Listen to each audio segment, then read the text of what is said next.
పట్నంలో చెరువులు నాలాల కబ్జాలపై గరమేండ్రు కార్పొరేటర్లు అక్రమాలు చేసిన కాంట్రాక్టర్ ఆఫీసర్లపై చర్యలు తీసుకున్నామన్నాడు మేయర్. దశలవారీగా చెరువులు బాగు చేస్తామన్నాడు. అడ్వర్టైజింగ్ పాలసీతోటి పట్నంలో నీళ్ల సమస్యలు రాకుండా చేస్తామన్నాడు.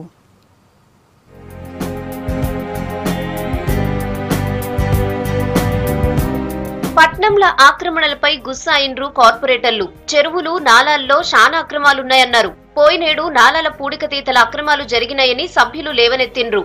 1,10,00,000 వరకు దొంగ బిల్లులు పెట్టిండ్రని గరమైండ్రు. పట్నంల నాలాల మీద సర్వే పూర్తి చేస్తామన్నారు ఆఫీసర్లు. 12,000 భవనాలు నాలాల మీద కట్టిండ్రని తేలిందన్నారు. నాలాలు పూడికతీత పనులు లోపాలు లేకుండా చేస్తున్నామని చెప్పిండ్రు. అక్రమ బిల్లులు పెట్టిన కాంట్రాక్టర్ పై క్రిమినల్ కేసులు, 23 మంది ఇంజనీరింగ్ అధికారులకు మెమోలు ఇచ్చినమన్నారు. చెరువుల్లో గుర్రపు డెక్క, డ్రైనేజీ, దోమలతో ఇబ్బందులు పడుతుర్రని సభలో చెప్పిర్రు సభ్యులు. పట్నంలున్న 184 చెరువులను దశల వారీగా అభివృద్ధి చేయాలని తీర్మానించిండ్రు. వాటర్ బోర్డు తీరు సరిగ్గా లేక డ్రైనేజ్ నీళ్లు చెరువుల్లో కలుస్తున్నాయన్నారు. అర్బన్ మిషన్ కాకతీయల భాగంగా పట్నం చెరువులను అభివృద్ధి చేస్తామన్నాడు మేయర్.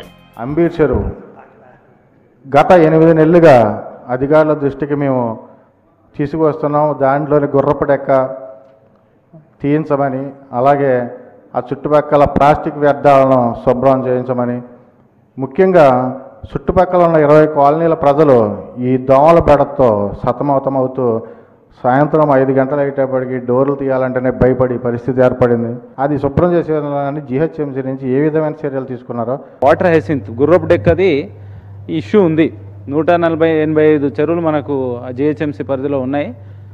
ఇటు నుంచి తీసుకుంటూ వస్తే అటు నుంచి మళ్ళీ వచ్చేస్తుంది. ప్రధానమైనటువంటి కారణం ఏంటంటే ఈ గుర్రపు డెక్కకు సారవంతమైనటువంటి అంటే వెరీ న్యూట్రియంట్ సీవేజ్ వాటర్ వచ్చి దాంట్లో కలుస్తుంది.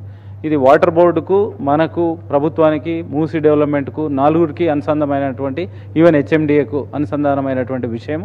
ఫ్రెష్ వాటర్ అయితే ఫ్రెష్ లేక్లో, ఫ్రెష్ వాటర్లో గుర్రపు డెక్క మనజలదు. బట్ ఈ sewage water is very very rich. It is very bad for us.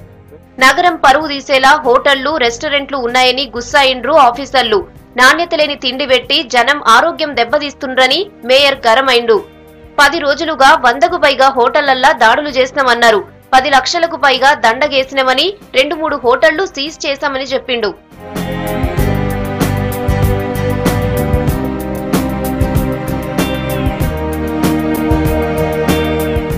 Hoardings పై పోయినేడు 28 కోట్లు వసూలైనాయన్నారు ఆఫీసర్లు. అనధికారికంగా 157 ఉన్నాయని చెప్పిండు కమిషనర్.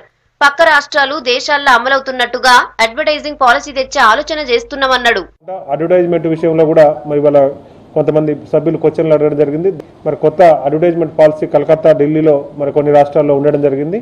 దాన్ని కూడా హైదరాబాద్కు ఏ రకంగా అడాప్ట్ చేయాలి, మరి ఏ సైజు హోర్డింగ్స్ అలౌ చేయాలి, ఎంత హైట్లో ఉన్న వాటిని అలౌ చేయాలనే దాని విషయంలో మరి వాటిని కూడా కొంత అడ్వర్టైజ్మెంట్ పాలసీ తీసుకురావాలి. ఎండాకాలంలో పట్నంలో నీళ్ల సమస్య లేకుండా చూస్తామన్నారు. సమ్మర్ యాక్షన్ ప్లాన్ రెడీ చేస్తామన్నారు. పార్కింగ్ విధానం కూడా తెస్తామని చెప్పిర్రు.